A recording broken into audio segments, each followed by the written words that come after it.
नमो ब्रह्मादिभ्यो ब्रह्मविद्या संवृताय कर्तृभ्यो वंशऋषिभ्यो महद्भ्यो नमो गुरुभ्यः। सर्वोपप्लवरहितः प्रज्ञानघनः प्रत्यगर्थो ब्रह्मैवाहमस्मि। ॐ पूर्णमदः पूर्णमिदं पूर्णात् पूर्णमुदच्यते पूर्णस्य पूर्णमादाय पूर्णमेवावशिष्यते। ॐ शान्ति शान्ति शान्तिः। हरिः ओं श्रीगुरुभ्यो नमः। हरिः ഓം. എല്ലാവർക്കും വിനായക ചതുർത്ഥി ദിന ആശംസകൾ. ഭഗവാന്റെയും ഗുരുപരമ്പരയുടെയും അനുഗ്രഹത്തോടുകൂടി വിഘ്നങ്ങളൊന്നുമില്ലാണ്ട് ബൃഹദാരണ്യ ഉപനിഷത്ത് പഠനം തുടരുവാൻ സാധിക്കണേ എന്നുള്ള പ്രാർത്ഥനയോടുകൂടി നമുക്ക് ആരംഭിക്കാം. ഓം നമഃ പരമഋഷിഭ്യോ നമഃ പരമഋഷിഭ്യോ നമഃ പരമഋഷിഭ്യഃ. അത ശുക്ലേ യജുർവേദീയ കാണ്വശഃ ബൃഹദാരണ്യക ഉപനിഷത്ത് ദ്വിതീയകാണ്ഡം മുനികാണ്ഡം അഥവാ യാജ്ഞവൽക്യകാണ്ഡം തൃതീയ അധ്യായം ജൽപരൂപ ഉപപത്തി പ്രകരണം തൃതീയ ബ്രാഹ്മണം ബുജ്ജു ബ്രാഹ്മണം പ്രഥമ മന്ത്രം. അധഃ ഏനം ബുജ്ജുഃ ലാഹ്യായനിഃ പപ്രച്ഛ യാജ്ഞവൽക്യ ഇതി ഹോവാച മദ്രീഷു ചരകാഃ പര്യവ്രജാമ തേ പതഞ്ജലസ്യ കാപ്യസ്യ ഗൃഹാൻ ഐമാം തസ്യ ആസീത് ദുഹീതാ ഗന്ധർവാ ഗൃഹീതാ തം അപൃച്ഛാമ കഹ അസി ഇതി സഹ അബ്രവീദ് സുധന്വാ ആംഗിരസഃ ഇതി തം യഥാ ലോകാനാം അന്ധാൻ അപൃച്ഛാമ അധ ഏനം അബ്രൂമ ക്വ പാരീക്ഷിതാഃ അഭവൻ ഇതി ക്വ പാരീക്ഷിതാഃ അഭവൻ സഹ ത്വാ പൃച്ഛാമി യാജ്ഞവൽക്യ ക്വ പാരീക്ഷിതാഃ അഭവൻ ഇതി. തൃതീയ ബ്രാഹ്മണം ബുജ്ജു ബ്രാഹ്മണം പ്രഥമ മന്ത്രം നമ്മൾ കണ്ടു. ആ വിദ്വത്സഭയിൽ ജനക മഹാരാജാവിൻ്റെ അധ്യക്ഷതയിൽ നടക്കുന്ന വിദ്വത്സഭയിൽ ബുജ്ജു എന്ന വക്താവ് ചോദ്യകർത്താവ് യാജ്ഞവൽക്യ മഹർഷിയോട് ചോദ്യം ചോദിക്കുന്നു. അദ്ദേഹത്തിന് ജീവിതത്തിലുണ്ടായ ഒരു അനുഭവത്തെ, പതഞ്ജലൻ എന്ന ആളുടെ പുത്രിയിൽ ഗന്ധർവൻ ബാധിച്ചിരിക്കുന്നു. ആ ഗന്ധർവനോടായിക്കൊണ്ട് ഞങ്ങൾക്ക് സംസാരിക്കാൻ സാധിച്ചു ഞങ്ങളുടെ പരിവ്രാജന കാലഘട്ടത്തിൽ. ഞാൻ ചോദിച്ച ചോദ്യം ഇതാണ്, അങ്ങ് ആരെന്ന് ചോദിച്ചു. അതിന് മറുപടി പറഞ്ഞു, ഞാൻ ആംഗിരസ് ഗോത്രത്തിലുള്ള സുധന്വ എന്ന പേരായ ഗന്ധർവനാണെന്ന് പറഞ്ഞു. അപ്പോൾ ഞാൻ ചോദിച്ചു, എന്താണ് പാരീക്ഷിതന്മാർ? പാരീക്ഷിതർ ആരെന്ന് നമ്മൾ കണ്ടു. ഈ ജന്മത്തിൽ സാധനയൊന്നും അനുഷ്ഠിക്കാൻ സാധിക്കാതെ ശാരീരികമായും മാനസികമായും ദുഃഖങ്ങൾ അനുഭവിക്കുന്നു. അപ്പോൾ അവർക്ക് ആ ദുഃഖത്തിൽ നിന്നും മറികടക്കുവാനായിട്ട് വേദം തന്നെ അവരോട് പുണ്യമാർജിക്കുവാനായിട്ട്, പാപം കൊണ്ടാണ് അവർ ദുഃഖം അനുഭവിക്കുന്നത്. അപ്പം വേദത്തിൽ ശ്രദ്ധയുള്ളവരായിരിക്കും അവർ. അപ്പം അവർ വിചാരിക്കും, എനിക്ക് എങ്ങനെയും ദുഃഖത്തിൽ നിന്നും മറികടക്കണം. അപ്പം അവരത് ദുഃഖത്തിൽ നിന്നും മറികടക്കുവാനായിട്ട് അവർ ശാസ്ത്രത്തെ ആശ്രയിക്കും. അപ്പം ശാസ്ത്രം പറയും, അതിന് മറികടക്കുവാനായിട്ട് വേദം തന്നെ ഒരു യജ്ഞം നിർദ്ദേശിക്കുന്നുണ്ട്. ആ യജ്ഞത്തിൻ്റെ പേരാണ് പാരീക്ഷിത് യാഗം എന്ന്. അപ്പോൾ ആ യാഗം അനുഷ്ഠിച്ചാൽ നിങ്ങളുടെ പൂർവ്വജന്മങ്ങളിൽ ആർജിച്ചു കൊണ്ടുവന്ന ആ പാപങ്ങളൊക്കെ മാറി നിങ്ങൾക്ക് പുണ്യം ആർജിക്കാൻ സാധിക്കും. അവരത് ചെയ്തു കഴിയുമ്പോൾ അവരെ വിളിക്കുന്ന പേരാണ് പാരീക്ഷിതന്മാർ എന്ന്. അപ്പോൾ ഈ പാരീക്ഷിതന്മാർക്ക് പുനർജന്മം എന്തായിരിക്കും? അപ്പം ഈ യാഗമെല്ലാം ചെയ്ത് അവർ പുണ്യമാർജിച്ചു, അവരുടെ പാപങ്ങളെയൊക്കെ ക്ഷയിപ്പിച്ചു കളഞ്ഞു. അപ്പോൾ അവർക്ക് ഇനിയുള്ള പുനർജന്മം എന്ത് എന്നാണ് ഞാൻ ചോദിച്ചത്, ഗന്ധർവനോടായിക്കൊണ്ട് ചോദിച്ചത് എന്ന് ബുജ്ജു യാജ്ഞവൽക്യ മഹർഷിയോട് പറഞ്ഞു.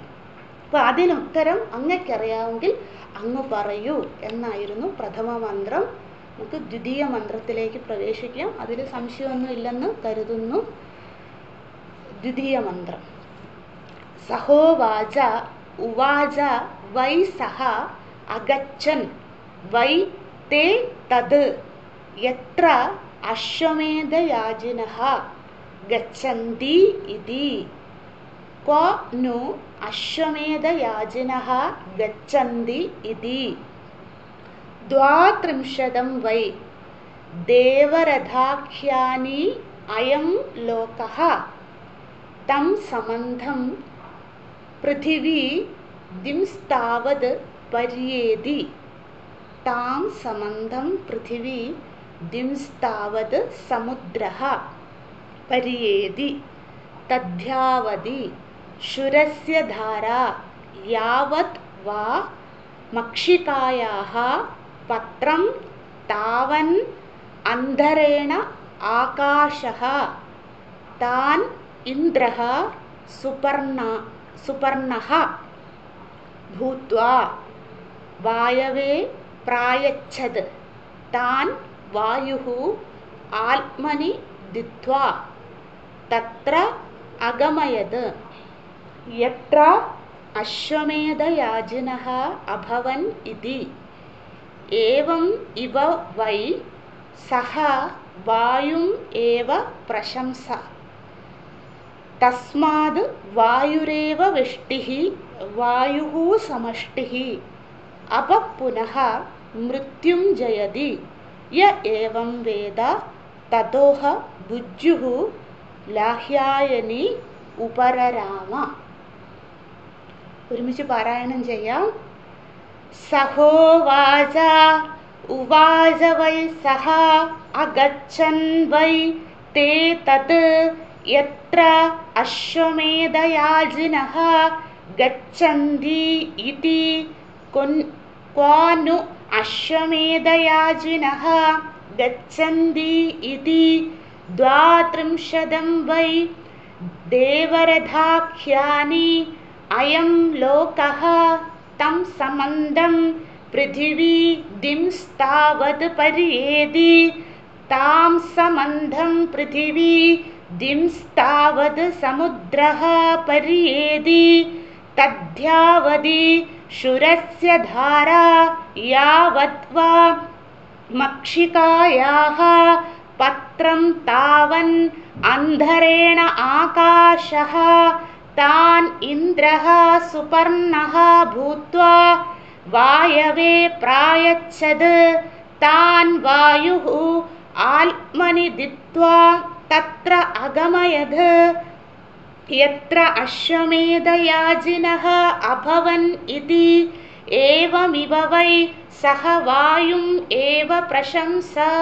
തസ്മാത് വായുരേവ വിഷ്ടിഃ വായുഃ സമഷ്ടിഃ അപ പുനഃ മൃത്യും ജയതി.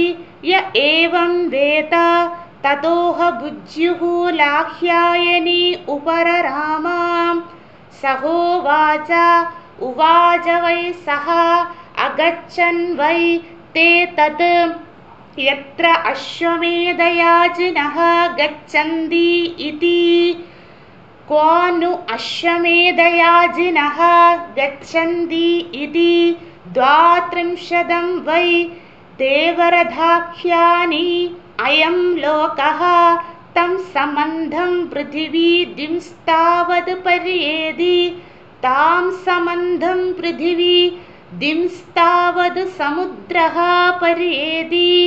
തദ്ധ്യാവതി ശുരസ്യ ധാരാ യാവത് വാ മക്ഷികായാഃ പത്രം താവൻ അന്ധരേണ ആകാശഃ താൻ ഇന്ദ്രഃ സുപർണഃ ഭൂത്വാ വായവേ പ്രായച്ഛത്. താൻ വായുഃ ആത്മനി ദിത്വാ തത്ര അഗമയത്. യത്ര അശ്വമേധയാജിനഃ അഭവൻ ഇതി. ഏവം ഇവ വൈ സഹ വായും ഏവ പ്രശംസ.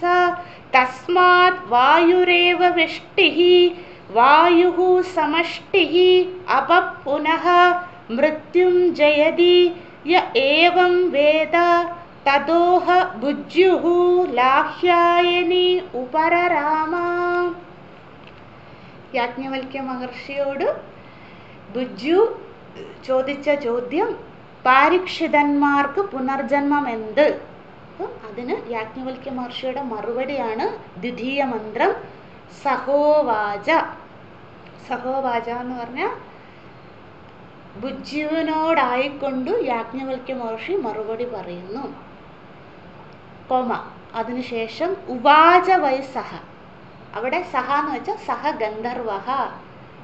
ഗന്ധർവൻ ഇങ്ങനെയാണ് ഭുജ്യു അങ്ങയോട് മറുപടി പറഞ്ഞത്. അല്ല, ഇങ്ങനെയാണ് എന്ന് ഉറപ്പിച്ച് പറയുന്നില്ല, ഇങ്ങനെയാവാം അങ്ങയോടും. കാരണം യാജ്ഞവൽക്യ മഹർഷി അത് കേട്ടിട്ടില്ലല്ലോ. അപ്പം ഇങ്ങനെ ആയിരിക്കാം അങ്ങയോട് മറുപടി പറഞ്ഞത്. പാരീക്ഷിതന്മാർക്ക് പുനർജന്മം എന്ത് എന്ന് എനിക്കറിയാവുന്ന മറുപടി ഞാൻ അങ്ങയോട് പറയാം. ഇത് തമ്മിൽ ശരിയാവുന്നുണ്ടോ? അതായത് ഗന്ധർവൻ പറഞ്ഞ അതേ ഉത്തരം തന്നെയാണോ ഞാനും പറയുന്നതെന്ന് അങ്ങ് തന്നെ താരതമ്യം ചെയ്യൂ എന്ന് ഭുജ്യുവിനോട് മൗനത്തിലൂടെ യാജ്ഞവൽക്യ മഹർഷി പറയുകയാണ്. ഉവാച വൈസഹ, ഇങ്ങനെ ആയിരിക്കാം അങ്ങയോട് ഭുജ്യു അങ്ങയോട് ഗന്ധർവൻ മറുപടി പറഞ്ഞത് എന്ന്. തേ തത് എത്ര, ആ തതിൻ്റെ അവിടെ ബ്രാക്കറ്റിൽ അധ്യാഹാരം ചെയ്തോളൂ. തേ തത് പാരീക്ഷിതാഹ, പാരീക്ഷിതന്മാർ, അവര്, തേ അവര്, ആര്? പാരീക്ഷിതന്മാർ. പാരീക്ഷിതർ എന്ന് പറഞ്ഞാൽ മറന്നു പോകരുത്, ആ വാക്ക് നമ്മളെ സംബന്ധിച്ച് പുതിയതാണ്. അതുകൊണ്ട് ഓർക്കണം, പാപങ്ങളെല്ലാം പോക്കി പുണ്യമാർജിച്ച് ഈ ശരീരത്തിൽ അവർ ശരീരം ഉപേക്ഷിക്കുമ്പോൾ അടുത്ത ജന്മത്തിൽ അവർക്ക് എന്താണ് ഗതി, അത് മേൽഗതിയാണോ അധോ ഗതിയാണോ എന്നുള്ളത്, അവരാണ് പാരീക്ഷിതന്മാർ. അവർക്ക് എന്താണ് സംഭവിക്കുക അതാണ്. തേ തത് എത്ര, അവർ എവിടെയാ പോകുന്നത്, എത്ര ഇവര് ഈ പാരീക്ഷിതന്മാർ എവിടെയാ പോകുന്നത്. അതിന് യാജ്ഞവൽക്യ മഹർഷി മറുപടി പറയുകയാണ്. അശ്വമേധയാജിനഃ ഗച്ഛന്തി ഇതി.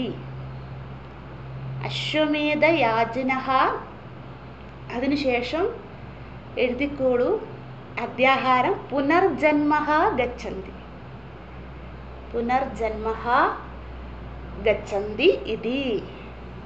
അശ്വമേധയാജിനഃ ബ്രാക്കറ്റിൽ പുനർജന്മഃ ഗച്ഛന്തി ഇതി. പാരായണം ചെയ്യുമ്പോൾ വേണ്ട, നമ്മൾ പഠിക്കുമ്പോൾ മാത്രം മതി ഈ വാക്ക്. അതായത് യാജ്ഞവൽക്യ മഹർഷി ഭുജ്യുവിനോട് പറയുകയാണ്, അല്ലയോ ഭുജ്യു, ഈ പാരീക്ഷിതന്മാരുടെ പുനർജന്മം എവിടെയെന്ന് വെച്ചാൽ അശ്വമേധയാജിനഃ, അശ്വമേധയാഗം ചെയ്ത് ശരീരം ഉപേക്ഷിക്കുന്ന ആ ആൾ എങ്ങടാണോ പുനർജനിക്കുന്നത്, അവർക്കെന്താണോ മേൽഗതി അത് തന്നെ ആയിരിക്കും പാരീക്ഷിതന്മാർ. അപ്പം ഈ ഭുജ്യു യാജ്ഞവൽക്യ മഹർഷിയെ പരീക്ഷിക്കാനായിട്ട് ചോദിക്കുകയാണല്ലോ, എങ്ങനെയും പരാജയപ്പെടുത്തണം അല്ലെ. അശ്വടന് സാധിച്ചില്ല, ആർത്തഭാഗന് സാധിച്ചില്ല, അപ്പം മൂന്നാമത്തെ ചാൻസാണ് ഭുജ്യുവിന് കിട്ടിയിരിക്കുന്നത്. അപ്പോൾ എങ്ങനെയെങ്കിലും പരാജയപ്പെടുത്തണം. അതുകൊണ്ട് അദ്ദേഹത്തിൻ്റെ ജീവിതത്തിലുണ്ടായൊരു സംഭവം പറഞ്ഞ് ഇൻഡയറക്റ്റ് ആയിട്ട് ചോദിക്കുകയാണ് ചെയ്തത്. അപ്പം എനിക്ക് ഗന്ധർവൻ എന്താണോ ഉത്തരം എന്നോട് പറഞ്ഞത് അത് തന്നെ അങ്ങ് പറഞ്ഞാലേ ഞാൻ കൺവിൻസ്ഡ് ആവുകയുള്ളൂ അല്ലേ. അപ്പം യാജ്ഞവൽക്യ മഹർഷിക്ക് മനസ്സിലായി ഭുജ്യുവിൻ്റെ മനസ്ഥിതി. അതുകൊണ്ട് യാജ്ഞവൽക്യ മഹർഷി എന്ത് ചെയ്യുന്നു, നേരിട്ട് ഉത്തരം പറയുന്നില്ല. ആദ്യം എന്ത് ചെയ്യുന്നു, അദ്ദേഹവും ഭുജ്യുവിനെ ഒന്ന് എന്താ പറയുക കളിപ്പിക്കാനായിട്ട് അദ്ദേഹം എന്ത് ചെയ്യുന്നു, ഡയറക്റ്റ് ആൻസർ അല്ലാതെ ഇൻഡയറക്റ്റ് ആയിട്ട് പറയുന്നു. അശ്വമേധയാജികൾ, അശ്വമേധയാജികൾ എന്ന് പറഞ്ഞാൽ എന്തായിരിക്കും, അശ്വമേധയാഗം ചെയ്ത് അവർക്ക് കിട്ടുന്ന സ്ഥാനമാണ് അശ്വമേധയാജി. യാജിനഹ എന്ന് പറയുമ്പോൾ ബഹുവചനം പറയും, യാജികൾ അല്ലേ.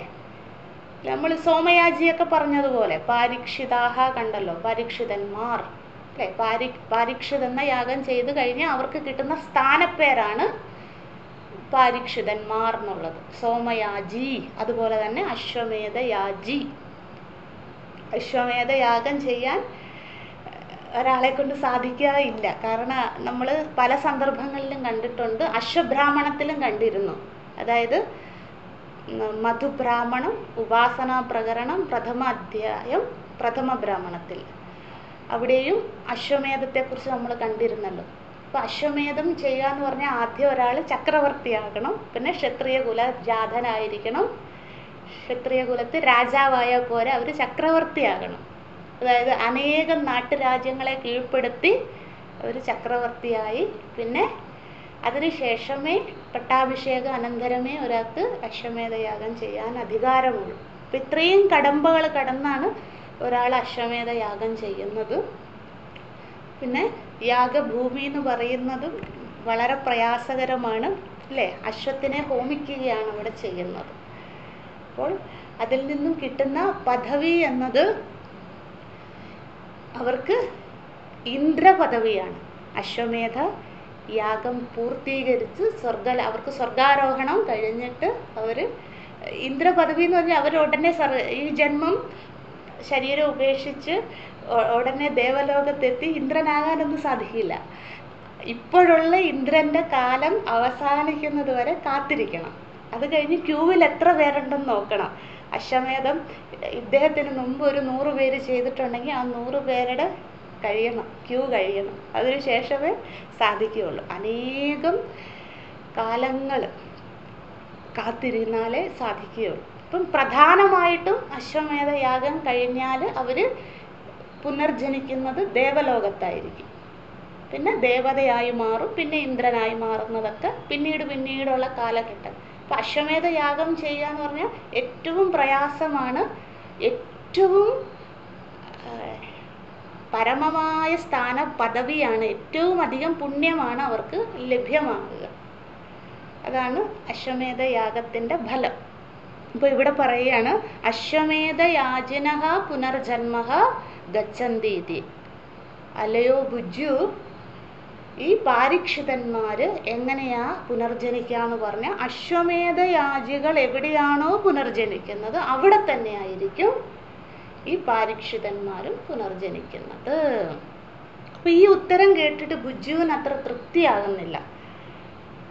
ഇൻഡയറക്റ്റ് ആയിട്ട്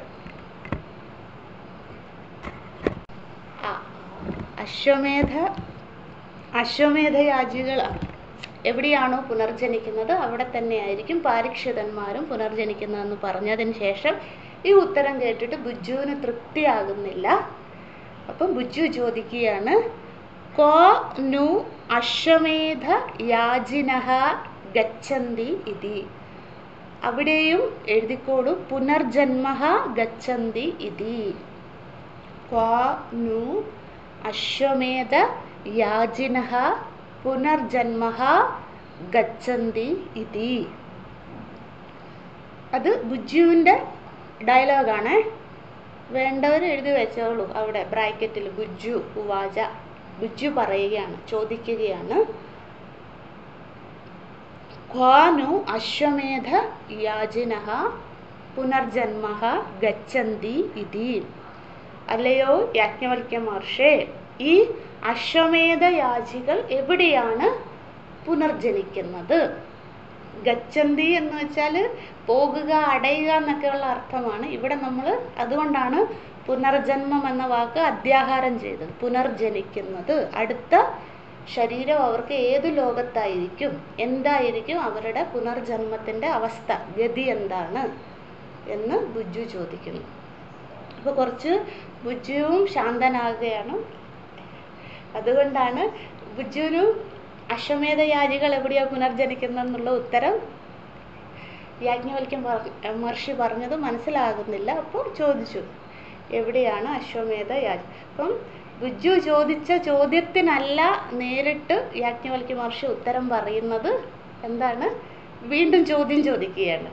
അപ്പം ബുജ്ജുവിനെയും പരീക്ഷിക്കാനായിട്ടായി. പിന്നെ ഞാൻ നിസ്സാരക്കാരനല്ല, എനിക്ക് അശ്വമേധയാഗവും അറിയാം, പാരീക്ഷിത യാഗവും അറിയാം, സോമയാഗവും അറിയാം, എല്ലാം അറിയാമെന്ന് അറിയിക്കുകയാണ് ആ വിദ്വത്സഭയെ യാജ്ഞവൽക്യ മഹർഷി. വളരെ സൗമ്യമായ മാന്യമായ രീതിയിൽ അദ്ദേഹം ആരെന്ന് അവിടെയുള്ളവരെ അറിയിക്കുകയാണ്. അല്ലേ? അല്ല, നമ്മൾ മുണ്ടകോപനിഷത്ത് ചൊല്ലിയില്ലേ, അവിദ്യായാമന്ധരേ വർത്തമാനാഃ സ്വയം ധീര പണ്ഡിതം മന്യമാനാഃ.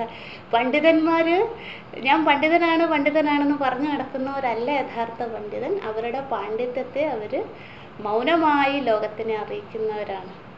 അത് തന്നെ ഇവിടെ ചെയ്യുന്നു, ബുജുവിനിട്ട് പറയുകയാണ്. അപ്പം ബുജു ശാന്തനായിക്കൊണ്ട് യാജ്ഞവൽക്യ മഹർഷിയോട് ചോദിച്ചു, എവിടെയാണ് അശ്വമേധ യാജികൾ പുനർജന്മം? അപ്പം പറയുകയാണ്, 23. അടുത്ത കുറച്ച് നമുക്കറിയാത്ത കാര്യങ്ങൾ പുതിയതായിട്ട് പഠിക്കുകയാണ്, കുറച്ച് ശ്രദ്ധിക്കണേ. 23 വൈ ദേവരഥാഖ്യാനി അയം ലോകഃ. 23. ദ്വാ എന്ന് വെച്ചാൽ 2, 30 എന്ന് വെച്ചാൽ 30. അപ്പം 30ഉം 2ഉം 32. അതാണ് 23. അല്ലേ? 23 വൈ ദേവരഥാഖ്യാനി എന്ന് വെച്ചാൽ ദേവരഥാഖ്യാനി. ഇവിടെ ദേവരഥം എന്ന വാക്കിൻ്റെ അർത്ഥം സൂര്യമണ്ഡലം എന്നാണ്. നമ്മൾ പുരാണങ്ങളിലൊക്കെ 12 സൂര്യന്മാരെ കുറിച്ചും മണ്ഡലങ്ങളെ കുറിച്ചൊക്കെ കേട്ടിട്ടില്ലേ? കേട്ടിട്ടില്ലാത്തവർ വിട്ടേര്, അങ്ങനെയുണ്ട്. സൂര്യമണ്ഡലം, ഓരോ മണ്ഡലങ്ങൾ നമ്മൾ ജ്യോതിശാസ്ത്രത്തിലൊക്കെയാണ് അത് പ്രധാനം. സൂര്യമണ്ഡലം, ചന്ദ്രമണ്ഡലം, നക്ഷത്രമണ്ഡലം എന്നൊക്കെ പറഞ്ഞുകൊണ്ട്.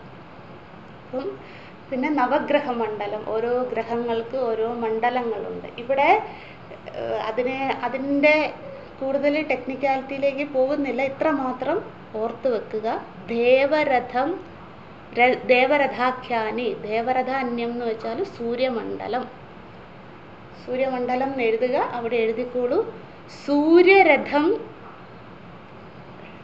സൂര്യരഥം ഒരു ദിവസം സഞ്ചരിക്കുന്ന ദൂരം.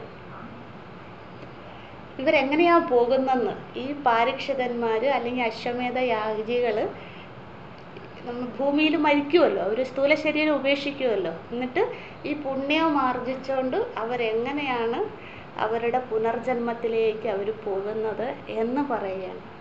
ഓരോ മണ്ഡലങ്ങളും കടന്ന് മണ്ഡലം എന്നുള്ളത് ഉൾക്കൊള്ളാൻ സാധിക്കുന്നില്ലെങ്കിൽ ഓരോ ലോകങ്ങളും കടന്ന് അവർ ഉയർന്ന ലോകത്തേക്ക് പോകുന്ന ആ സഞ്ചാരപഥമാണ് പറയുന്നത്. അതാണ് സൂര്യമണ്ഡലം എന്ന് വെച്ചാൽ സൂര്യരഥം ഒരു ദിവസം സഞ്ചരിക്കുന്ന ദൂരം, അതാണ് പറയുന്നത്. അപ്പോൾ അത് സൂര്യമണ്ഡലം, അതാണ് ദേവരഥാഖ്യാനി. ആ സൂര്യരഥം അല്ല, സൂര്യദേവന്റെ രഥമില്ലേ, അത് എത്രയാണെന്ന് പറയുകയാണ്. നമ്മുടെ ഈ ലോകത്തെ അപേക്ഷിച്ച് 32 മടങ്ങ് വലുതാണെന്ന്. അതാണ് 23 അയം ലോക, ഈ ലോകം. ശ്രദ്ധിക്കണേ, കുറച്ച് ടെക്നിക്കലാണിത്, അവസാനം എളുപ്പമാകുകയും ചെയ്യും.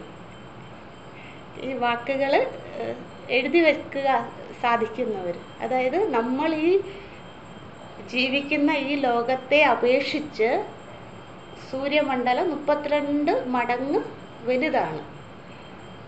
അപ്പം അതും കടന്നിട്ടാണ് പോകുന്നത് സൂക്ഷ്മ ശരീരം പോകുന്ന ഗതി.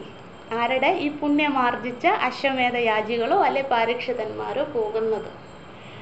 സൂക്ഷ്മ ശരീരം അവരെയും കൊണ്ട് പോകുന്നത് ഇങ്ങനെയാണ്.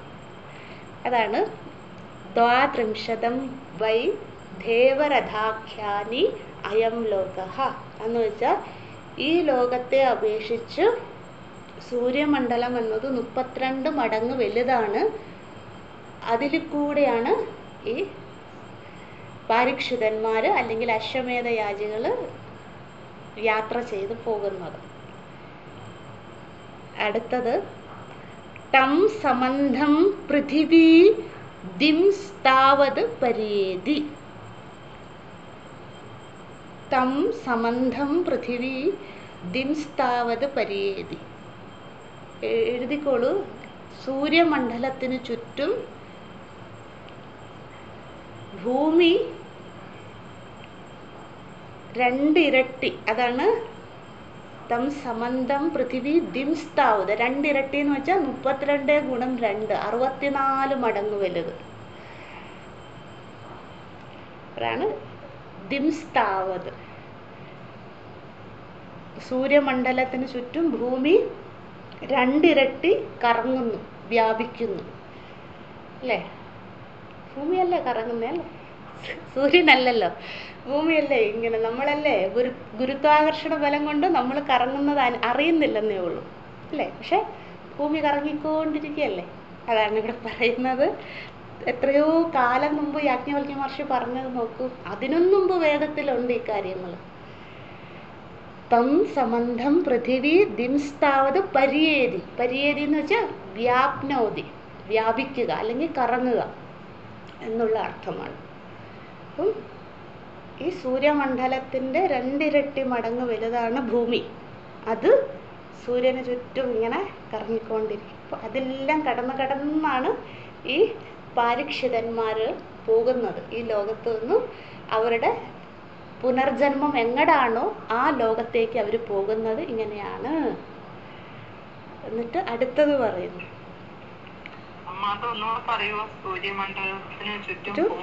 രണ്ടിരട്ടി. രണ്ടിരട്ടി എന്ന് വെച്ചാൽ 64 മടങ്ങ്. 2 ഗുണം 32. സൂര്യമണ്ഡലം 32 മടങ്ങ് വലുതാണ്, അതിൻ്റെ ഇരട്ടി, അതാണ് രണ്ടിരട്ടി.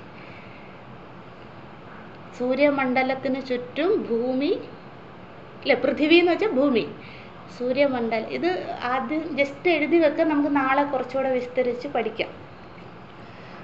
സൂര്യമണ്ഡലത്തിന് ചുറ്റും ഭൂമി രണ്ടിരട്ടി ബ്രാക്കറ്റിൽ 64 മടങ്ങ് കറങ്ങുന്നു അല്ലെങ്കിൽ വ്യാപിക്കുന്നു. തം സമന്ധം പൃഥിവി ദിംസ്താവത് പര്യേതി. സൂര്യമണ്ഡലത്തിന് ചുറ്റും ഭൂമി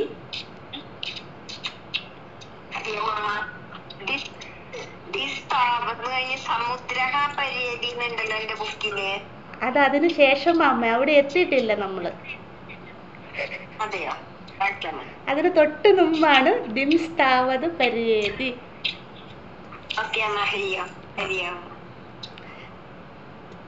ഒന്നുകൂടെ പറയാവേ.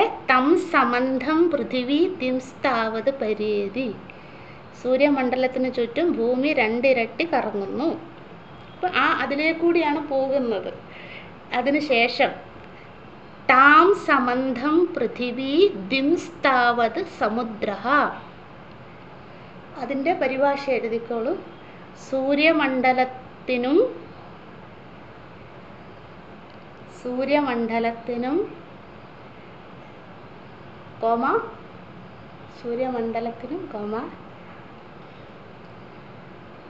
രണ്ടിരട്ടി വ്യാപിച്ചിരിക്കുന്ന ഭൂമിക്കും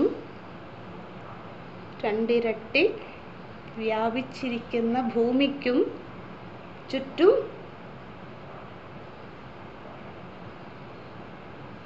രണ്ടിരട്ടി വ്യാപിച്ചിരിക്കുന്ന ഭൂമിക്കു ചുറ്റും 2 ഇരട്ടി സമുദ്രം വ്യാപിച്ചിരിക്കുന്നു. ഇത് ഗണിതശാസ്ത്രമാണിത്. എഴുതി വെക്കൂ, നമുക്ക് നാളെ ചർച്ച ചെയ്യാം.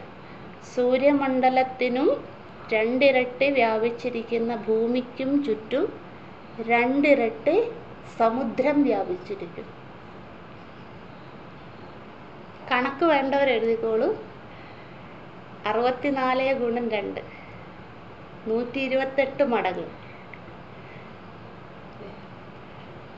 64 എങ്ങനെയാണെന്ന് അറിയാമല്ലോ. തൊട്ട് മുമ്പത്തെ 2 ഇരട്ടി 64 കിട്ടി. 32 ഗുണം 2 64 കിട്ടി.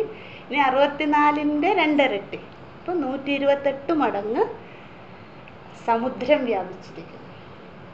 നമുക്ക് തന്നെ അറിയാം ഭൂമിയിൽ കരയാണോ കടലാണോ അല്ലെ സമുദ്രമാണോ കൂടുതലും നമുക്ക് തന്നെ അറിയാം. 3ൽ 1 ഉള്ളൂ ഭൂമി, അല്ലേ? അതായത് നമ്മൾ താമസിക്കാൻ സാധിക്കുന്ന പൃഥിവി എന്ന് പറയുന്നത്, പൃഥിവി തത്വമുള്ളത് അല്ലെ മണ്ണുള്ളതെന്ന് പറയും. ബാക്കി 3ൽ 2 ഭാഗം കടലാണെന്ന് നമ്മൾ സ്കൂളിലേ പഠിച്ചിട്ടുണ്ട്. അതാണ് ഇവിടെ പറയുന്നത്. താം സമന്തം പൃഥിവി ദിംസ്താവത് സമുദ്രഃ. ഇത്രയേ ഉള്ളൂ. വളരെ എളുപ്പമാണ്. ഈ കണക്കിലേക്കൊക്കെ പോകേണ്ട വിട്ടേര്. ഈ പാരീക്ഷിതന്മാർ അല്ലെങ്കിൽ അശ്വമേധ, ഇവർക്ക് 2 പേർക്കും ഒരേ ഗതിയാണ്. അതുകൊണ്ടാണ് അശ്വമേധയാജി എന്ന് ഉദാഹരണം പറഞ്ഞു. ഇവർ രണ്ടുപേരും പരീക്ഷിതന്മാരായിക്കോട്ടെ അശ്വമേധയാജികളായിക്കോട്ടെ ഇവർ പോകുന്നത് ആദ്യം സൂര്യമണ്ഡലം കടന്ന് പിന്നെ ഭൂമിയും കടന്ന് അതിൻ്റെ സമുദ്രവും കടന്ന് പിന്നെ അവർ ഉയർന്നുയർന്നു പോവുകയാണ്. അതാണ് പറയുന്നത്. യാജ്ഞവൽക്യ മഹർഷി കുറച്ച് ഗണിതപരമായി പറയുന്നു എന്ന് മാത്രമേ ഉള്ളൂ. നമ്മൾ ആ കണക്കിൻ്റെ പുറകെ പോകണ്ട, ഇത്രയും ഓർത്താൽ മതി. ഇവർ ഈ ലോകമെല്ലാം അധിവർത്തിക്കണം. നമ്മളിങ്ങനെ ഫ്ലൈറ്റിൽ പോവില്ലേ അല്ലേ? അപ്പം നമ്മളിങ്ങനെ ഫ്ലൈറ്റ് കയറി അല്ലേ, ഭൂമിയും കടന്ന് പിന്നെ സമുദ്രത്തിൽ കൂടെ ഒരു യാത്രയുണ്ടല്ലേ, നമ്മൾ വിദേശത്തൊക്കെ പോവുകയാണെങ്കിൽ അല്ലേ, സമുദ്രവും കടന്ന് പിന്നെ നമ്മളങ്ങനെ ഉയർന്നുയർന്ന് പോവുകയാണ്. അത് ഇവിടെ പിന്നെ സൂര്യമണ്ഡലം, നമ്മൾ സൂര്യമണ്ഡലത്തിലേക്ക് പോകുന്നില്ല, നമ്മൾ ഫ്ലൈറ്റിൽ പോകുമ്പോൾ നമ്മൾ പിന്നെ അന്തരീക്ഷത്തിലല്ലേ ഉയർന്നുയർന്നു പോകില്ലേ, അതുപോലെ അത് ഓർത്താൽ മതി. അങ്ങനെ ഈ ജീവൻ പോകുന്ന ഉയർന്ന ലോകത്തേക്ക് പോകുന്ന ആ യാത്രയാണ് യാജ്ഞവൽക്യ മഹർഷി ഇവിടെ ഗണിതപരമായി പറയുന്നു എന്ന് മാത്രം. തദ്ധ്യാവതി ശുരസ്യ ധാര യാവത് മക്ഷികായ പത്രം താവൻ അന്ധരേണ ആകാശഃ. ഇത്രയേ ഉള്ളൂ. ഓരോ മണ്ഡലങ്ങളും, അതായത് സമുദ്രമണ്ഡലം, ഭൂമണ്ഡലം, സൂര്യമണ്ഡലം, ഇതെല്ലാം തമ്മിലുള്ള ഗ്യാപ്പ് ശുരസ്യധാര പോലെയാണ്. അല്ലെങ്കിൽ ഒരു പ്രാണിയുടെ ചിറകിൻ്റെ അത്രയേ ഉള്ളെന്ന്, അത്രയും ഗ്യാപ്പേ ഉള്ളൂ ഈ ലോകങ്ങൾ തമ്മിലുള്ള അന്തരം. സൂര്യമണ്ഡലം കഴിഞ്ഞ് അടുത്ത മണ്ഡലത്തിലേക്ക്, അല്ലെ സമുദ്രമണ്ഡലം കഴിഞ്ഞ് പൃഥിവി മണ്ഡലത്തിലേക്ക് ശുരസ്യധാര എന്ന് വെച്ചാൽ വാൾമുന അല്ലേ? നമ്മൾ ശുരസ്യധാര നിശിധ ദുരത്യായ പഠിച്ചിട്ടുണ്ട് അല്ലെ? ഉത്തിഷ്ഠത ജാഗ്രത എന്നുള്ള മുണ്ടകോപനിഷത്തും. ശുരസ്യധാര എന്ന് വെച്ചാൽ ഇത്രയേ ഉള്ളൂ, വാൾമുന എത്രയുണ്ട് അത് തമ്മിലുള്ള അല്ലേ? നമ്മുടെ വീട്ടിലൊക്കെ കത്തിയുണ്ട് അല്ലേ? എത്രയുണ്ട് അതിൻ്റെ വീതി? അല്ലെങ്കിൽ മക്ഷിക, ഒരു പറവയുടെ ചിറകിന് എത്രമാത്രം ഉണ്ട് അതിൻ്റെ ഗ്യാപ്പ്? ഒന്ന് ആലോചിച്ച് നോക്കിയേ, വളരെ ചെറുതാണ്. അത്രയേ ഉള്ളൂ, അത്രയും വിടവേ ഉള്ളൂ ഒരു മണ്ഡലം കഴിഞ്ഞ് അടുത്ത മണ്ഡലത്തിലേക്ക് പോകാനായിട്ട്. ഒന്നുമില്ല. നമ്മൾ ഒരു മുറിയിൽ നിന്നും അടുത്ത മുറിയിലേക്ക് നമ്മൾ കാലെടുത്ത് വെക്കൂല്ലേ, അത്രയേ ഉള്ളൂ. അത്രയും ദൂരമേ ഉള്ളൂ, അതായത് ഗ്യാപ്പേ ഇല്ല. അന്ന് നമ്മുടെ ബുദ്ധിയിൽ ഉറയ്ക്കാൻ വേണ്ടി ഈ രണ്ട് ഉദാഹരണം ശുരസ്യധാര എന്നും മക്ഷികാ പത്രം എന്നും പറയുന്നേ ഉള്ളൂ. അതായത് ഏത് വിധമാണോ വാൾമുനയുടെ അളവ്, അതുപോലെ മക്ഷിക എന്ന് വെച്ചാൽ പ്രാണികൾ, ഈച്ച, പറവകൾ, അതിനെയാണ് മക്ഷിക എന്ന് പറയുന്നത്. അതിൻ്റെ ചിറകിൻ്റെ അളവ്, അതാണ് മക്ഷികായാഹ പത്രം ദാ. അതിൻ്റെ ചിറകിന് എത്രമാത്രം അളവുണ്ടോ അത്രയും അളവ്, അത്രയും വ്യത്യാസമേ ഉള്ളൂ, അല്ലെങ്കിൽ അത്രയും ഗ്യാപ്പേ ഉള്ളൂ ഒരു മണ്ഡലത്തിൽ നിന്നും അടുത്ത മണ്ഡലത്തിലേക്ക്. അപ്പം ഈ പാരീക്ഷിതന്മാർ അല്ലെങ്കിൽ അശ്വമേധയാജികളെ ആരാണ് കൊണ്ടുപോകുന്നത്? അയ്യോ, അത് നമ്മൾ പറയാൻ വിട്ടുപോയി, ഇതിൽ പറഞ്ഞിട്ടില്ല. അഗ്നിദേവതയാണ് കേട്ടോ, അഗ്നിദേവതയാണ് അല്ലേ? അഗ്നിദേവന്റെ മറ്റൊരു പേരാണ് ആവഹനീയ അല്ലെ? ആവഹനീയ അഗ്നിയൊക്കെ കേട്ടിട്ടില്ലേ? അതായത് ഈ അനേകം പുണ്യങ്ങൾ ചെയ്ത ഈ ജീവാത്മാവിനെ ദേവലോകത്തേക്ക് അല്ലെങ്കിൽ സ്വർഗലോകത്തേക്ക് അല്ലെങ്കിൽ സത്യലോകത്തേക്ക് നയിക്കുന്നവൻ അഗ്നിദേവതയാണ്. അഗ്നിദേവത ഇങ്ങനെ നയിച്ചുകൊണ്ട് പോകും അല്ലേ? നമുക്ക് ഒറ്റയ്ക്ക് പോകാനുള്ള കഴിവില്ല. അപ്പോൾ എന്ത് ചെയ്യും? അഗ്നിദേവനാണ് ആ ഡ്യൂട്ടി ഉള്ളത്. അപ്പോൾ അഗ്നിദേവൻ എന്ത് ചെയ്യും? നമ്മളുടെ ഈ സൂക്ഷ്മ ശരീരം, നമ്മൾ ആർജിച്ച ഈ പുണ്യങ്ങളൊക്കെ ആയിട്ടുള്ള സൂക്ഷ്മ ശരീരത്തെ വഹിച്ചുകൊണ്ട് അഗ്നിദേവൻ സൂര്യമണ്ഡലം കടത്തി അവിടെ നിന്ന് ഒറ്റച്ചാട്ടം അടുത്ത മണ്ഡലത്തിലേക്ക് അങ്ങനെ അങ്ങനെ അങ്ങനെ അങ്ങനെ ഉയർന്ന ലോകങ്ങളിലേക്ക് കൊണ്ടുപോവുകയാണ്. അപ്പോൾ ഈ ലോകങ്ങൾ തമ്മിൽ വളരെ വളരെ നേരിയ അകലം മാത്രമേ ഉള്ളൂ. അങ്ങനെ വഹിച്ചുകൊണ്ട് ഈ ജീവനെയും കൊണ്ട് ആരെ? പരീക്ഷിതന്മാരെയും കൊണ്ട് പോകുന്നു. ബാക്കി നമുക്ക് നാളെ പഠിക്കാം. ഓം നമഃ പരമർഷിഭ്യോ നമഃ പരമർഷിഭ്യോ നമഃ പരമർഷിഭ്യഃ. ഓം നമോ ബ്രഹ്മാദിഭ്യോ ബ്രഹ്മവിദ്യാ സംവൃതായ കർത്തൃഭ്യോ वंशऋषिभ्यो महद्भ्यो नमो गुरुभ्यः सर्वोपप्लवरहितः प्रज्ञानघनः प्रत्यगर्थो ब्रह्मैवाहमस्मि।